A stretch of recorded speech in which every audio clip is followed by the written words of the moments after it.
రాగి సర్వపిండి చేస్తున్నా ఫ్రెండ్స్ రాగి సర్వపిండి కోసం ముందుగా బియ్యం పిండి, తర్వాత రాగి పిండి,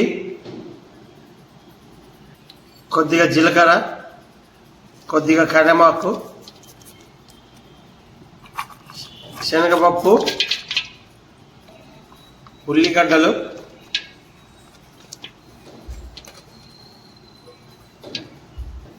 నువ్వులు,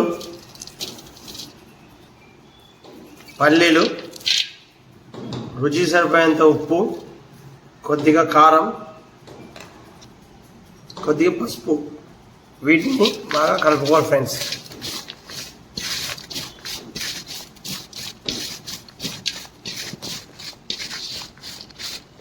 ఇలా కలుపుకున్న వాడిని ముద్దలాగా చేసుకుంటా ఫ్రెండ్స్. ఈ విధంగా ముద్దలక్క చేసుకున్న ఫ్రెండ్స్, చేసుకొని సర్వపిండి లెక్క ఒత్తుకొని కలుసుకోవాలి ఫ్రెండ్స్. ఈ విధంగా గిన్నెకు ఒత్తుకోవాలి ఫ్రెండ్స్. ఈ విధంగా కలుసుకోవాలి ఫ్రెండ్స్.